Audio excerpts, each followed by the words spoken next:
नमस्कार सभी को। आज मैं आपके लिए सीटेट और एचटेट की वीडियो लेकर आई हूँ। आज हम पढ़ेंगे जीन पियाजे के बारे में। जीन पियाजे जो कि स्विट्ज़रलैंड के मनोवैज्ञानिक थे। इनका जन्म कहाँ हुआ था? जिनेवा में एक कस्बे के अंदर हुआ था। और कब हुआ था? 9 अगस्त 1896। और कब मरे थे ये? 16 सितंबर 1980 को। स्विट्ज़रलैंड के मनोवैज्ञानिक थे तो मैंने आपको बता ही दिया। इसने मानव विकास के क्रमबद्ध तरीके से उजागर किया, यानी कि मनुष्य का इन्होंने बताया कि मनुष्य का विकास कैसे होता है, वो चलना कैसे सीखता है, अपनी भूख कैसे बताता है, रोता कैसे है। संज्ञानात्मक विकास का सिद्धांत इन्होंने ही दिया। ये तो आपको फिर भी सभी को पता ही होगा कि संज्ञानात्मक विकास का सिद्धांत जीन पियाजे ने दी है। संज्ञानात्मक से उनका आशय है कि बौद्धिक विकास किसे कहते हैं हम? जो बुद्धि का विकास होता है, यानी कि बच्चे का बुद्धि का विकास कैसे होता है। बालक का बौद्धिक विकास क्रमबद्ध तरीके से होता है। अब ये लाइन है, जो बालक का विकास बौद्धिक विकास क्रमबद्ध तरीके से होता है, ये पेपर में बहुत बार आता है कि बालक का विकास कैसे होता है। जैसे बच्चे भूख लगने पर होता है, अर्थात वह अपने भावात्मक पहलुओं को विभिन्न क्रियाओं के जरिए व्यक्त करता है। या इसका मतलब यहाँ पर ये है कि जब बच्चे को भूख लगती है, उसे कुछ चीज़ चाहिए होती है तो वो रोता है या फिर वो हाथ पैर मारने शुरू कर देता है। यह अलग अलग तरीके से सभी बच्चे, जो छोटे बच्चे होते हैं, ज़्यादातर बच्चे तो रो कर बताते हैं कि हमें भूख लगी है। कुछ अलग अलग क्रियाएँ करके बताते हैं, क्योंकि वो उस टाइम इतना छोटा होता है, बोल तो नहीं पाते, इसलिए वो अलग अलग क्रियाएँ करके अपनी भावात्मक पहलुओं को बताते हैं। वह अपने भावात्मक पहलुओं को अपनी इंद्रियों, आँख, नाक, कान, जीभ, हाथ, जो हमारी इंद्रिय होती है, इनके द्वारा बताता है। तत्पश्चात वह अपने माता पिता का अनुकरण करता है। अनुकरण का मतलब होता है नकल करना। धीरे धीरे वो जैसे उसके माता पिता करते जाते हैं, वैसे वैसे किराए करता रहता है, उनकी नकल करके सीखता है। जैसे बोलना, बच्चा, उसको जब बार बार बोला जाता है कि बेटा आप ऐसे बोलो, तब वो बोलना शुरू करता है एक एक वर्ड को। तत्पश्चात वह अपने माता पिता का अनुकरण करते हैं, मैंने आपको बता दिया कैसे करते हैं। उसके बाद वह समाज में आकर सामूहिक क्रियाओं पर भी बल देता है। सामूहिक क्रियाएं मतलब जैसे अब बच्चा 2 साल को हो गया तो उसको बाहर जाकर खेलना पसंद होता है, दोस्त बनाना पसंद होता है। सामूहिक क्रियाएं उन्हें कहते हैं जब हम एक झुंड में या एक ग्रुप में मिलकर इकट्ठे खेलते हैं। अब आगे हम बताएंगे इसके बारे में, जिससे उनका संज्ञानात्मक विकास में वृद्धि होती है। यानी कि अब वो बाहर जाके लोगों से मिलेंगे, उन्हें पता लगेगा अलग अलग चीज़ों के बारे में, उनकी बुद्धि का विकास होगा। जैसे हम खेल को क्रियाएं भी बोलते हैं। हम अलग अलग प्रकार के खेल खेलते हैं, कैसे खेलना है, कौन से खेल के कौन से रूल्स होते हैं, वो धीरे धीरे सीखते हैं। सृजनात्मक विकास को परिभाषित करने से पहले इन्होंने यह परीक्षण सर्वप्रथम अपने बच्चों पर किया। इन्होंने ये नहीं कहा कि भाई हाँ बच्चा ऐसा करता है ऐसा करता है। इन्होंने पहले ये सब कुछ अपने खुद के बच्चों पर करके देखा कि वो कैसे क्या करते हैं, उनका बुद्धि का विकास कैसे होता है। उसके पश्चात इन्होंने अपना ये सिद्धांत दिया। हम बोलते हैं ना कि सबसे पहले एक्सपेरिमेंट करो, उसके बाद ही किसी चीज़ को पब्लिश करो या कुछ, ताकि उसके कोई साइड इफ़ेक्ट ना हो और आपको किसी प्रॉब्लम में ना फंसना पड़े। ठीक है, तो सबसे पहले इन्होंने किस पे प्रयोग किया था? अपने बच्चों पर। और उनकी अवस्थाओं में हुए परिवर्तनों, अवस्थाओं मतलब जैसे कि स्टेजेस होती है, जैसे कि किशोर अवस्था होगी और शैशवावस्था होती है। अलग अलग प्रकार की इन्होंने आज्ञावस्थाएं भी बताया, हम उसके बारे में भी पढ़ेंगे। यहाँ पर अभी हम बोल सकते हैं स्टेजेस को समझा, इसलिए इसे अवस्था का सिद्धांत भी कहते हैं। अब इन्होंने क्या समझा कि बच्चों की अवस्थाओं में कैसे परिवर्तन होता है। वो सबसे पहले क्या करता है जब वो छोटा होता है, उसके बाद धीरे धीरे वो बड़ा होता जाता है, उसकी अवस्थाएं चेंज होती रहती हैं, फिर वो क्या सीखता है। इसे इन्होंने कौन सा सिद्धांत कहा? अवस्था का सिद्धांत। इन्होंने कहा कि जैसे जैसे बच्चे की उम्र बढ़ती है, वैसे वैसे उनकी बुद्धि का विकास भी होता रहता है। अब ये कहते हैं कि बच्चे जैसे जैसे बड़े होते रहते हैं, उनकी बुद्धि का विकास भी होता रहता है। अगर उसकी बुद्धि का विकास नहीं हो रहा है तो हम उसको फिर किस श्रेणी में मान के जाते हैं कि बच्चे की मानसिक मतलब मूड बुद्धि का बच्चा है, या उसकी जो हम जड़ बुद्धि में ऐड करते, फिर हम उन बच्चों को उस बुद्धि में मानना शुरू कर देते हैं कि वो अपना काम खुद से नहीं कर सकते, दूसरों पे डिपेंड रहते हैं, जिनकी बुद्धि का विकास अच्छे से नहीं हो पाता। हम बुद्धि के विकास के जो उनसे बच्चे प्रतिभाशाली होते हैं इनके बारे में भी पढ़ेंगे आगे। पहले बच्चा सरल चीज़ों को सीखता है। सरल मतलब आसान, जो उसे आसान चीज़ लगती है पहले वो चीज़ करना पसंद करता है। जो चीज़ उसे मुश्किल लगेगी उसे तो वो करेगा ही नहीं। आसान चीज़ों से यानी कि वो कठिन चीज़ों की तरफ जाता है। जैसे कि हम बोलते हैं ना, सरल से कठिन की ओर जाना। फिर जैसे जैसे उसकी उम्र और अनुभव बढ़ते जाते हैं, फिर जैसे जैसे की उम्र और अनुभव बढ़ते जाते हैं, फिर वह कठिन चीज़ों को सीखने लगता है। वह तर्क तथा मनोविज्ञान को एक दूसरे के समीप लाना चाहते हैं। यानी कि इसमें जो जीन पियाजे हैं वो कहते हैं कि पहले हमें बच्चों को जो उन्हें आसान लगता है वो बताना चाहिए। उसके बाद फिर हमें उनको धीरे धीरे कठिन चीज़ें सिखानी चाहिए। जैसे पहले हम बच्चों को बोलना सिखाते क्योंकि उनको लिखना कठिन लगता है। हम उनको बोलेंगे बेटा ए फॉर एप्पल बोलो, बी फॉर बॉल बोलो। फिर उसके साथ बाद उनको लिखना सिखाएंगे कि देखो इसको ऐसे लिखते हैं। पहले जब बच्चे घर पर होता है तो हम उसको लिखने से पहले बोलना सिखाते हैं। ऐसा जीन पियाजे कहते हैं कि उनको लगता है कि लिखने से ज़्यादा बोलना आसान लगता है बच्चों को। अब वो कहते हैं कि तर्क, यहाँ पे उन्होंने कहा कि वे तर्क और मनोविज्ञान को एक दूसरे के समीप लाना चाहते थे। यानी कि बच्चे जैसे तर्क करता है कि उसका मनोविज्ञान का मतलब यहाँ मनोविश्लेषण, जैसे उसके मन में जो चीज़ चल रही है वो उसके लिए तर्क करेगा कि ये ऐसे क्यों है, ऐसे क्यों नहीं है। वो उन दोनों को कंबाइन करके दिखाना चाहते थे कि दोनों एक दूसरे से संबंधित हैं। अब हम यहाँ पे पढ़ेंगे कि संज्ञानात्मक विकास के सिद्धांत में पियाजे ने दो पदों या क्रियाओं का अधिक उपयोग किया है। यानी कि उन्होंने दो चीज़ों के इसमें बहुत ही महत्वपूर्ण माने, उसके बारे में अभी हम पढ़ने जा रहे हैं। अब ध्यान से देखना। जैसे मैंने आपको बताया था कि पियाजे ने दो बातों को महत्वपूर्ण माना है। पहली है संगठन, जिसको हम ऑर्गेनाइजेशन भी कहते हैं, और दूसरी है अनुकूलन, जिसको हम इंग्लिश में अडप्टेशन भी बोलते हैं।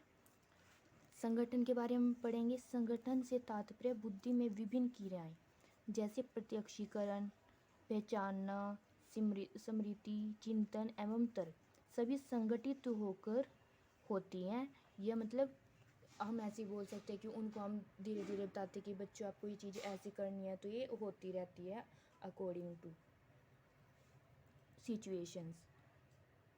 अब हम इसको कैसे समझेंगे। जैसे संगठन में हमें कोई भी समस्या हमारे सामने आई, यानी कि हमारा प्रत्यक्षीकरण हो रहा है उसका, जो चीज़ हमारे सामने हो रही है, जैसे कोई समस्या आ रही है, पहले हम उसको पहचानेंगे कि समस्या किस प्रकार की है। कि ज़्यादा मतलब हम बोलते हैं कि ये तो बहुत ज़्यादा सीरियस प्रॉब्लम है, नॉर्मल है, सॉल्व हो जाएगी। फिर हम उसको सोचते हैं उसके बारे में, मतलब चिंतन करते हैं, हमारी स्मृति में हम उसको याद करते हैं भाई हाँ हमें वो प्रॉब्लम है, पहले तो हमें उसको सोल्व करना है ताकि हमारी आगे और सारी लाइफ अच्छे से चल सके। कई बार हमारी सिचुएशंस ऐसी आ जाती है कि हम उस प्रॉब्लम को सोल्व करे बिना आगे नहीं बढ़ सकते। फिर हम उसके बारे में चिंतन करते हैं, सोचते हैं कि हम उसको कैसे सोल्व कर सकते हैं। उसके बाद हम तर्क करते हैं कि हाँ ऐसे हो सकती है चीज़ें, वैसे हो सकती है। जैसे कि एक क्लास में एक टीचर उनको किसी भी टॉपिक पे बोलने के लिए बोल देता है कि आपके सामने अगर हम आपको एक दिन के लिए ये बना दे या कुछ भी बना दे तो आप उसकी क्या करोगी, और आपके सामने इस प्रकार की समस्या आ रही है। हम कोई भी समस्या रख दें अगर उनके सामने और उनको बोले कि आप बताओ आपके सामने हम इस प्रकार की समस्या रख रहे हैं तो आप इसको कैसे सोल्व करेंगे। पहले समस्या को हमने दिखाया कि आपके सामने ये सिचुएशन है। उसके बाद हमने उनको थोड़ा सा याद करने के लिए बोला कि शायद आपकी लाइफ में भी ऐसा कुछ हुआ होगा। ठीक है। उसके बाद हमने उनको क्या बोला कि ये पहचाने की समस्या किससे रिलेटेड है, समाज से संबंधित है, आपकी अपनी लाइफ से संबंधित है, आपके फ्रेंड्स की है, ये किसकी है। फिर हम उस पर चिंतन करते हैं, सोचते हैं कि इसको कैसे हल किया जाए। फिर हम उसके ऊपर तर्क करते हैं। जैसे एक ग्रुप में काफ़ी सारे बच्चे एक ही समस्या के ऊपर सोच रहे हैं, तो कोई बोलेगा नहीं इसको ऐसे नहीं ऐसे होगा तो ये ज़्यादा जल्दी समस्या हमारी ख़त्म हो जाएगी। दूसरा बोलेगा हम इसके लिए ये भी कर सकते हैं। तीसरा बोलेगा नहीं हम इसके लिए ये भी कर सकते हैं। तर्क करना यानी कि उस चीज़ के ऊपर अलग अलग अपने विचार देना। एक तरीके से हम तर्क को हम बहस भी बोल सकते हैं कि जब सामने वाला कुछ और बोले और हम कुछ और बोले, लेकिन हम हल प्रॉब्लम का सॉल्यूशन उसी का निकाल रहे हैं एक ही का, लेकिन सबकी सोचने की और सबकी जो उन्होंने हल किया है सबका अलग अलग वे है। बीच में फर्स्ट वीडियो में कुछ प्रॉब्लम होने की वजह से हमें वो वहीं पर रोकनी पड़ी, लेकिन हम वहीं से स्टार्ट करते हुए मैं आपको बताती हूँ, उसी लाइन से स्टार्ट करते हुए हम आगे पढ़ेंगे। इसमें हम वहाँ पे हमने पढ़ा था कि सभी बच्चे अलग अलग तरीके से अपने विचार प्रकट करते हैं, तो हम उसे संगठन कहते हैं। पहचान कर तय कर जब वो किसी एक सल्यूशन पर पहुँचते हैं, किसी समस्या का एक समाधान ढूंढ लेते हैं, तब हम उसे संगठन का नाम देते हैं। और हम सेकंड पढ़ेंगे अनुकूलन। अनुकूलन भी संगठन की भांति वातावरण के साथ समायोजन स्थापित करने की एक आवश्यक प्रक्रिया है। अनुकूलन का मतलब होता है जब हम किसी चीज़ को उसके अकॉर्डिंग उसमें खुद को एडजस्ट कर लेते हैं। जैसे कि हम कहीं रहने गए, पहले तो हमें आदत है अच्छे इन्वायरमेंट में रहने की, फ्रेश हवा में, लेकिन कई बार हम ऐसे होता है कि हमें कंडीशन के जिस इन्वायरमेंट में हम रह रहे थे और जिस इन्वायरमेंट में अब हमें रहना पड़ रहा है उसमें बहुत डिफरेंस होता है। लेकिन कई बार सिचुएशन के अकॉर्डिंग हमें अपने आप को उस वातावरण में ढालना पड़ता है, तो हम इसको क्या कहते हैं, अनुकूलन। हम पहले इसको सारा पढ़ेंगे, उसके बाद मैं आपको एक्सप्लेन करूँगी। अतः संगठन और अनुकूलन एक दूसरे की पूरक या कॉम्प्लीमेंट्री प्रक्रिया है। वातावरण के साथ व्यक्ति के संबंध को संगठन आंतरिक रूप से प्रभावित करता है, जबकि अनुकूलन बाहरी रूप से। पियाजे के अनुसार बच्चों में अपने पर्यावरण के साथ समायोजन की प्रवृत्ति जन्मजात होती है। इसी प्रवृत्ति को अनुकूलन कहा जाता है। अब पियाजे क्या कह रहे हैं इसमें कि बच्चे में अपने पर्यावरण के साथ समायोजन की प्रवृत्ति, यानी कि जो बच्चा होता है वो कहते हैं कि वो जन्म से ही ना धीरे धीरे ना पहले अपनी मम्मी के साथ अपनी मम्मी को पहचानना शुरू करता है फर्स्ट 2 मंथ्स के अंदर या कुछ 27-28 दिनों के अंदर। लेकिन उसके बाद वो फिर धीरे धीरे जो घर में और मेंबर्स रहते हैं उनको पहचानना शुरू करता है। फिर धीरे धीरे रिश्तेदारों से भी उसके अटैचमेंट होने लगते हैं, उनको पहचानने लगते हैं कि ये मेरी मामी है, मासी है। जो ज़्यादा टाइम उसके साथ रहते हैं उनको वो ज़्यादा अच्छे से पहचानने लगता है।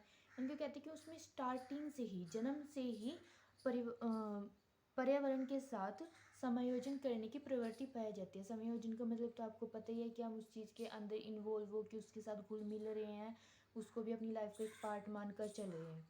तो उससे इस सारी सिचुएशन को उसने क्या कहा है, अनुकूलन, पियाजे ने।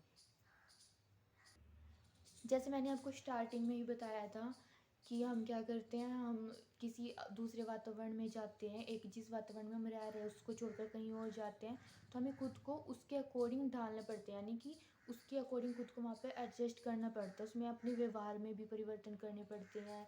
जैसे कि हम यहाँ से इंडिया से अगर हम फ़ॉरेन जाते हैं तो हम वहाँ जाकर उनकी लैंग्वेज सीखनी पड़ेगी, उनके उठने बैठने का तरीका, खाने पीने का सब कुछ अपनाना पड़ेगा। या अगर आप दूसरी स्टेट में भी जाते हैं तो आपको वहाँ के लोगों का रहन सहन, खान पान सब अपनाना पड़ेगा, यहाँ तक कि उनके अकॉर्डिंग ही आपको बोलना पड़ेगा। तो इससे आपके व्यवहार में तो कहीं ना कहीं चेंजेस हो ही रहे हैं, तो उसे ही हम व्यवहार में परिवर्तन कहते हैं।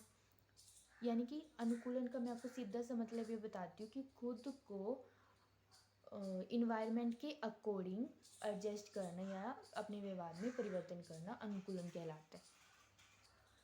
जैसे सीधा सा एग्जाम्पल, जैसा देश वैसा देश। अब पियाजे ने क्या किया, पियाजे ने अनुकूलन की प्रक्रिया को अधिक महत्वपूर्ण मानना है।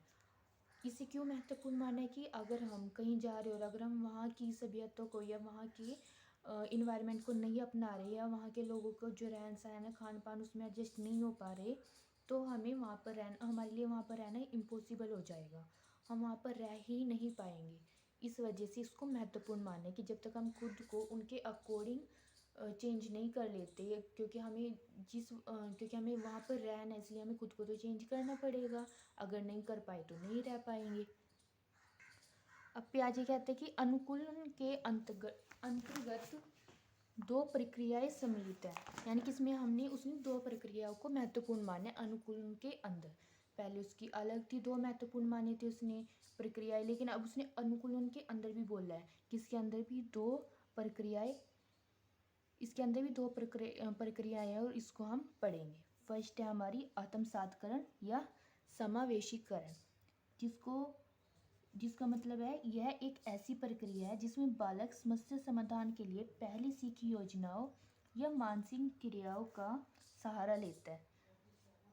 ठीक है, आगे जैसे अर्थात पुरानी बौद्धिक क्रियाओं को नवीन क्रिया के साथ समायोजित करना। अनुकूलन की यह प्रक्रिया जीवन पर्यंत चलती है। आत्मसातकरण का मतलब और समावेशीकरण का मतलब मैं आपको बताती हूँ कैसे। जैसे अब इसने ये हमें डेफिनेशन मतलब अपनी बात रखी है जीन पियाजे ने, तो वो क्या कहना चाहता है, वो ये बताना चाहता है हमें कि जैसे हमने कुछ सीखा है, हमारी जैसे हमने वही हम नॉर्मली जो एग्जांपल चलता आ रहा है मैं आपको वही दे देती हूँ फ़िलहाल तो, क्योंकि आपको ज़्यादा ही अच्छे से समझ आ जाएगा। जैसे कि बच्चा साइकिल चलाना सीखता है और साइकिल से वो फिर एक्टिवा या मोटरसाइकिल आगे दूसरे जो हमारे कार होती है मोटरसाइकिल वगैरह वो चलाना सीखते हैं उसकी हेल्प से। जैसे हम क्या करते हैं साइकिल में हमें कुछ नहीं ब्रेक का और बैलेंस बनाना आना होता है। उसके अलावा जब हम मोटरसाइकिल सीखते हैं तो उसमें कुछ चीज़ें ऐड हो जाती है जैसे ब्रेक, ठीक है, उसके ब्रेक और क्लच वगैरह और जो उसके मतलब गेयर वगैरह डालते हैं वो अलग होते हैं। लेकिन कुछ चीज़ें बैलेंस बनाना और ब्रेक तो सेम ही, दो चीज़ें तो सेम ही होगी, उसमें बस हमने आगे जाके कुछ ऐड करके नई चीज़ सीख ली। यानी कि जो हमने पहले सीखा हुआ है और जो हम आगे सीखने वाले हैं उन पुरानी चीज़ों से नया ज्ञान अर्जित करना, यानी कि उनको साथ लेकर चलना, उसको हम आत्मसातकरण या समावेशीकरण कहते हैं। जैसे हम इसके एग्जाम्पल देखेंगे, जैसे पहले बच्चा सोचता है कि 4 पाँव वाला सिर्फ कुत्ता होता है, लेकिन बाद में वह अपने ज्ञान में कुछ और नया जोड़ता है। जैसे कि अब उसे पता लगता है 4 पाँव वाली गाय भी होती है और 4 पाँव वाले और जानवर भी होते हैं, और उनके नाम उसे पता लगते हैं कि अच्छा गाय भी होती है 4 पैरों वाली, और 4 पैरों वाली भैंस भी होती है, कुत्ता तो होता ही है उसे पता था। अब उसे पता है कि बिल्ली भी होती है, अलग अलग जानवरों का वो अब ऐड करना शुरू कर देते हैं कि अच्छा 4 पैर तो इनके भी होते हैं लेकिन इनके नाम अलग है और इनका साइज भी अलग है, और ये हमें दूध देते हैं, इनसे हमें ये ऊन वगैरह मिलती है अलग अलग, मतलब जिन जानवरों से हमें अलग अलग चीज़ें मिलती हैं उनके बारे में सबके बारे में वो फिर अपने उस पुराने ज्ञान में जोड़ लेता है। जो कि उसको सिर्फ ये पता था कि 4 पाँव वाले सिर्फ कुत्ते होते हैं, लेकिन अब उसे पता है कि 4 पाँव वाले अलग अलग जानवर होते हैं। सेकेंड इसने बोला है समंजन या समाविष्टीकरण, यानी कि समंजन एक ऐसी प्रक्रिया है जो पूर्व में सीखी योजनाएं मानसिक प्रक्रियाओं से काम ना चलने पर समंजन के लिए की जाती है। अब इसमें हम क्या करें कि जैसे हमने कुछ नई चीज़ सीखनी है, अनुकूलन में हमने क्या सीखा था, पुरानी चीज़ों को साथ लेकर नई चीज़ को सीखना, लेकिन इसमें हमारा उन सब चीज़ों से काम नहीं चलता, यानी कि ये एक तरीके से आत्मसातकरण के हम इसको अपोजिट भी मान सकते हैं। जैसे हम एग्जाम्पल के थ्रू समझेंगे इसे। जब बालक को टॉफ़ी के स्थान पर रसगुल्ला देते हैं तो बालक यह जानता है कि टॉफ़ी मीठी होती है, पर वह अपनी मानसिक संरचना में परिवर्तन लाता है और इसमें नई बातें जोड़ता है कि टॉफ़ी और रसगुल्ले दोनों अलग अलग खाद्य पदार्थ हैं जबकि दोनों का स्वाद मीठा होता है। वो जानवरों की बात थी कि उसने बोला कि 4 पैरों वाले अलग अलग जानवर होते हैं, उसमें सेम कंडीशन थी कि सबके 4 ही पैर होते हैं लेकिन नाम अलग अलग होते हैं। इसमें क्या, इसमें टेस्ट की बात हो रही है, जैसे कि टॉफ़ी और रसगुल्ला दोनों मीठे होते हैं और दोनों ही क्या है खाद्य पदार्थ यानी कि खाने की चीज़ें हैं, लेकिन उसे ये उनका साइज अलग है और उसको ये पता है कि नहीं रसगुल्ला ऐसा होता है और ये अलग है और टॉफ़ी अलग होती है। उसको ना स्टार्टिंग से जब बच्चा छोटा होता है तो उसको रसगुल्ला और टॉफ़ी का डिफरेंस पता लग जाता है, जो कि आत्मसातकरण में नहीं हो पाता। आत्मसातकरण में वो थोड़ा अलग बेसिस सीखता है और समंजन में अलग। मैं आशा करती हूँ कि आपको जितना मैंने पढ़ाया है उसको अच्छी तरीके से समझ आ गए हो। अगर नहीं आए तो प्लीज़ मुझे कमेंट करके बताएं, मैं आपको और अच्छे से डिटेल में ज़्यादा डिटेल में समझाने की कोशिश करूँगी, क्योंकि अभी ये मेरी फर्स्ट ही वीडियो है, इसलिए थोड़ा सा अगर आप मुझे मोटिवेट करेंगे तो मैं आपके लिए और अच्छी वीडियो और अच्छे तरीके से समझाने की कोशिश करूँगी। इससे भी ज़्यादा अच्छी वीडियो बनाऊँगी। इसके अलावा मैं आपको आगे जीन पियाजे का टॉपिक पूरा अच्छा डिटेल में पढ़ाऊँगी। अभी मैंने आपको हाफ़ ही पढ़ाया है, ये काफ़ी लंबा टॉपिक है, जैसे इसके 4 स्टेजेस भी है। इसके अलावा जीन पियाजे ने और भी अपनी बातों को एक्सप्लेन की है। मैं आपको हर एक टॉपिक अच्छे तरीके से समझाने की पूरी कोशिश करूँगी। अगर आपको नहीं समझ आ रहा है या आपको लग रहा है कि यहाँ पर कुछ गलती हुई हुई है या आप अपनी मुझे बताना चाहते हो कि मैं और आपको कैसे अच्छे तरीके से बता सकती हूँ, तो प्लीज़ कमेंट करके बताइए। Thank you. आगे हम नेक्स्ट वीडियो में पढ़ेंगे।